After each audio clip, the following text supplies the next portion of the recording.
पुराणों की मान्यता और भगवान की कथा। पुराण हिंदू धर्म के प्राचीन ग्रंथों का एक महत्वपूर्ण हिस्सा हैं, जो सृष्टि, देवताओं, ऋषियों, महापुरुषों और अवतारों की कथाओं को समाहित करते हैं। इन ग्रंथों का मुख्य उद्देश्य धार्मिक, आध्यात्मिक और नैतिक शिक्षा देना है। पुराणों में भगवान की लीलाओं और उनके अवतारों की कहानियां हैं, जो धर्म, कर्म, भक्ति और सत्य के मार्ग पर चलने की प्रेरणा देती हैं। इनमें से एक महत्वपूर्ण कथा भगवान विष्णु और उनकी लीला से जुड़ी है, जो यह दर्शाती है कि भगवान हर युग में धर्म की स्थापना और अधर्म के नाश के लिए अवतरित होते हैं। पुराणों की मान्यता।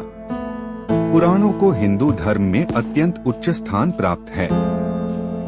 इनमें धर्म, दर्शन, नीति, इतिहास, सृष्टि की उत्पत्ति और जीवन के विभिन्न पहलुओं का विस्तार से वर्णन किया गया है। पुराणों में विभिन्न युगों और अवतारों का उल्लेख मिलता है, जहां हर युग में भगवान किसी न किसी रूप में प्रकट होकर अधर्म का नाश और धर्म की स्थापना करते हैं। पुराणों में हमें सीखने के लिए अनेक नैतिक और आध्यात्मिक उपदेश मिलते हैं, जो आज भी उतने ही प्रासंगिक हैं, जितने प्राचीन समय में थे। कथा समुद्र मंथन।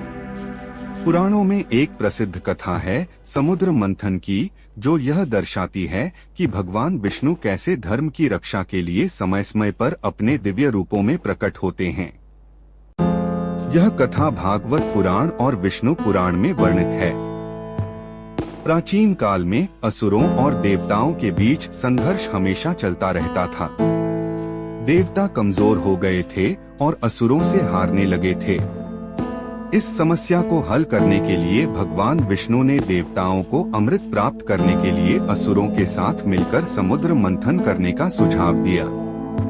अमृत पान से देवताओं को अजरमर होने की शक्ति प्राप्त हो सकती थी, जिससे वे असुरों को हरा सकते थे। देवता और असुर दोनों ने मिलकर मंदराचल पर्वत को मथानी और वासुकी नाग को रस्सी के रूप में उपयोग कर समुद्र मंथन शुरू किया।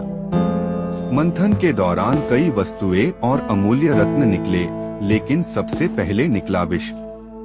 यह विष इतना घातक था कि उसने संपूर्ण सृष्टि को विनाश के कगार पर ला दिया।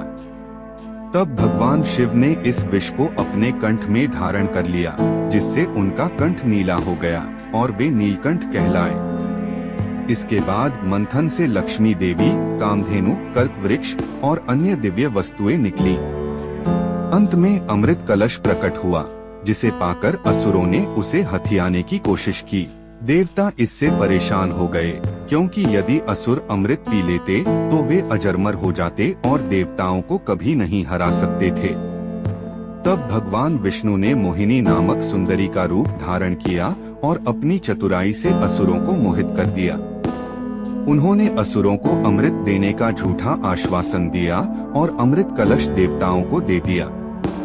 इस प्रकार देवताओं ने अमृत पान किया और शक्तिशाली हो गए, जिससे वे असुरों पर विजय प्राप्त कर सके। कथा का संदेश।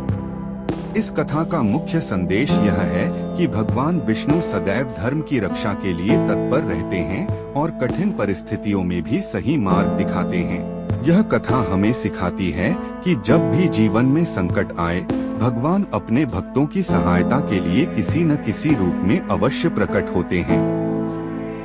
साथ ही यह कहानी यह भी सिखाती है कि कर्म करते रहना आवश्यक है, क्योंकि भगवान सदैव उन लोगों का साथ देते हैं जो धर्म और सत्य के मार्ग पर चलते हैं।